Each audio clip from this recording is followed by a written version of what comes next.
Sí. Bueno, alistándonos ya para nuestra conferencia de cierre, yo sé, quieren ir por un café, pero vayan rápido, por favor, porque el tiempo apremia, ¿verdad, Juan Carlos? Un aviso, hay grandes oportunidades, café incluso, un aviso de housekeeping. Para nuestra siguiente conferencia les vamos a pasar papelitos por si tienen preguntas. Denme chance de que esto se acomode un poquito y ahorita le damos la bienvenida a nuestro panelista.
Juan Carlos Baker.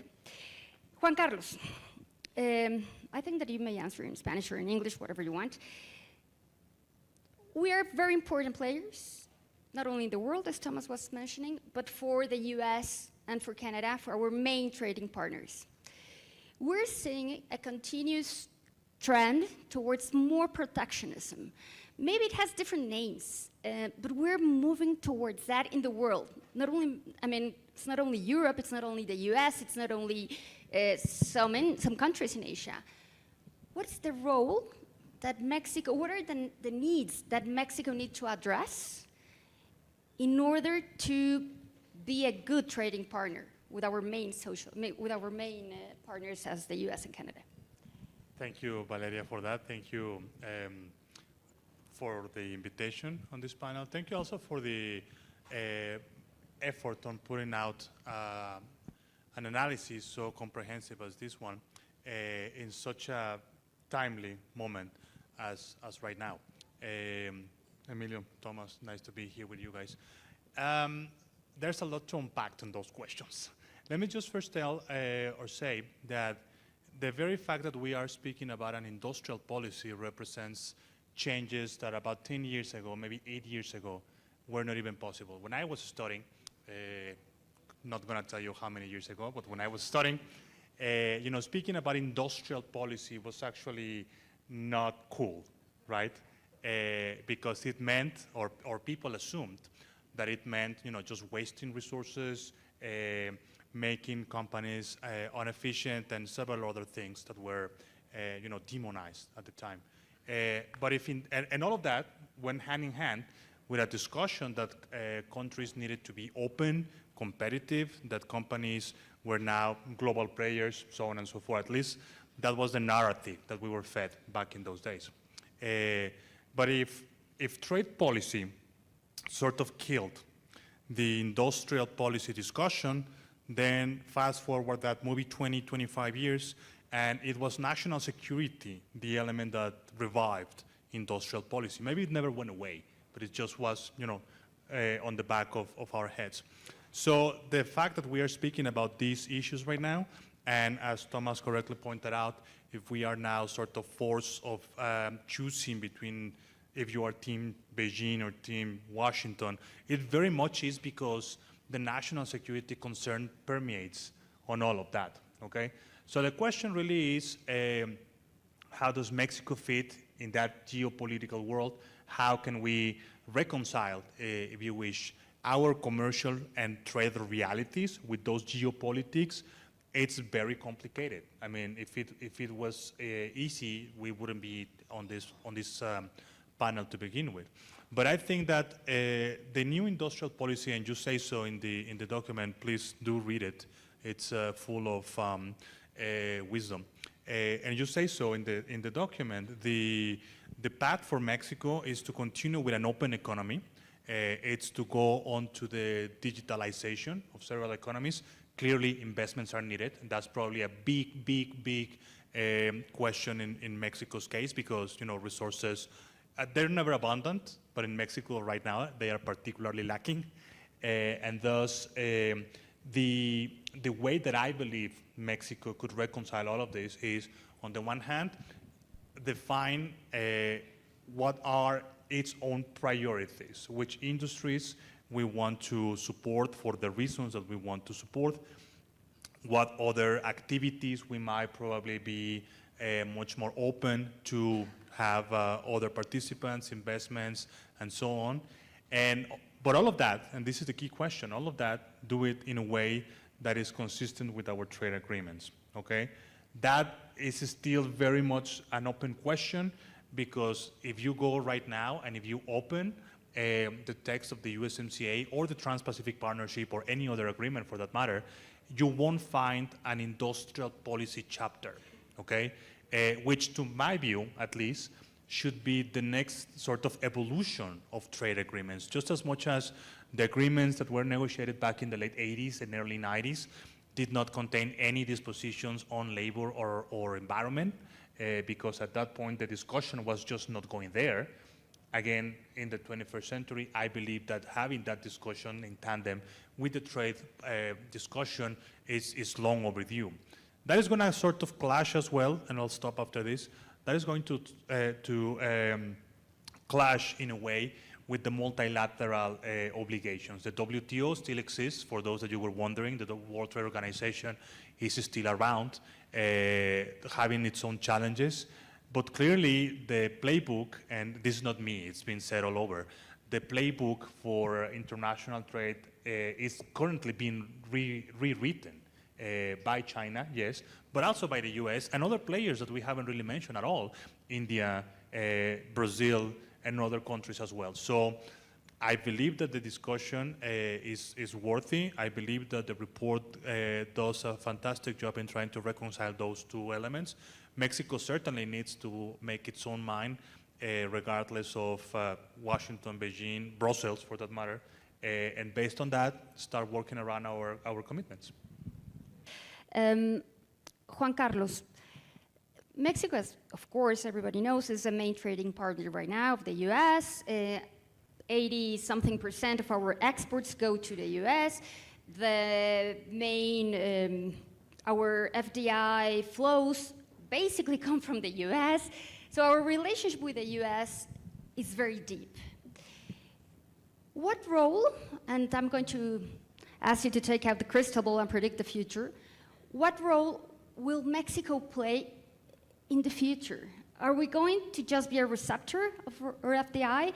Are we going to export final goods? Are we going to add value? Because when we see the number of value added, it's been stagnant for the past 20 years. What role should Mexico play in the near future? There are two ways to answer that question.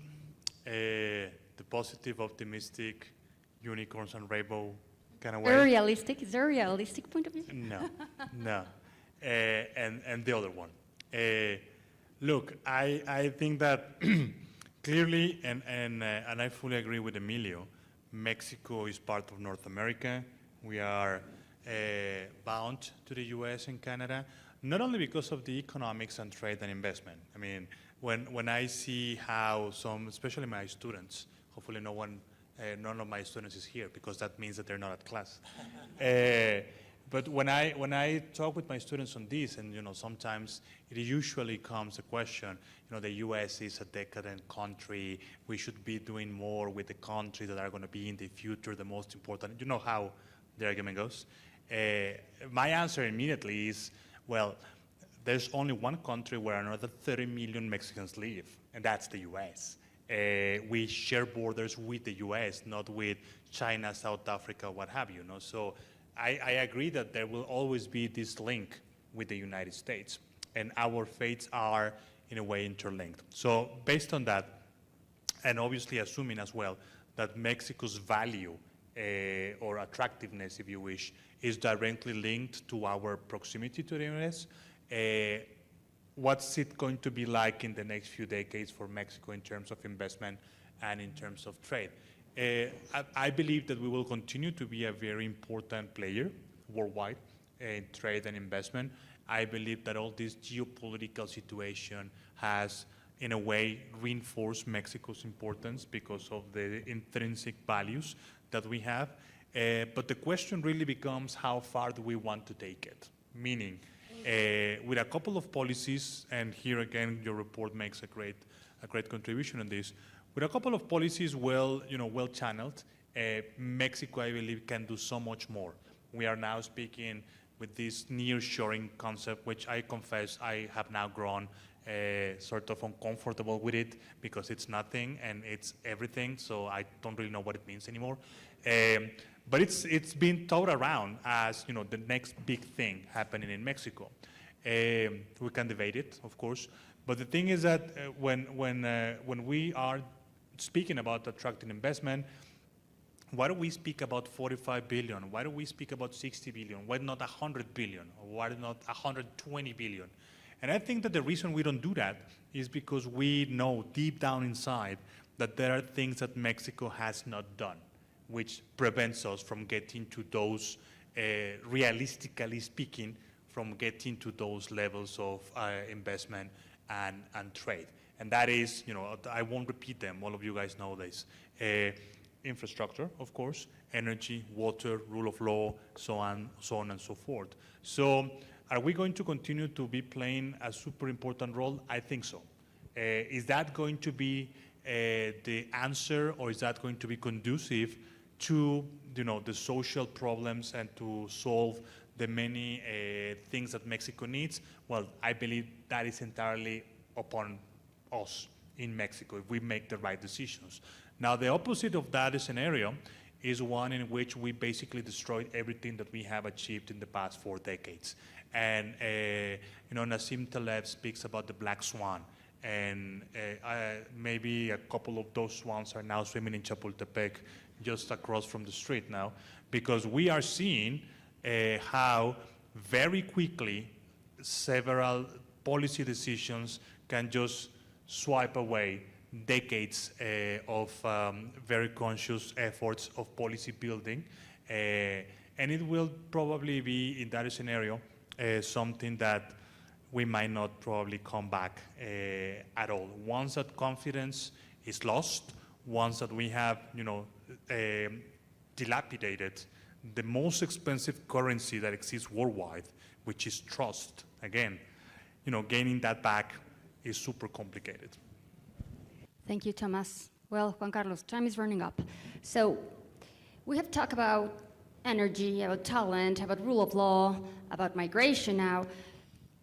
What is the one thought, just one thought, it's complicated, the one thought that you want the audience to go out with, to think and reflect on that? Because you're only giving me one thought, Well, I have to be very careful on this. If you ask me, what is the most important message that the audience should go away with, from my comments at least, these gentlemen are obviously much more articulated than I am. So I think that the message that I would leave everybody with is that we are right now in a position where we urgently need to have this discussion. The discussion on industrial policy, yes, it doesn't go alone. It goes hand in hand with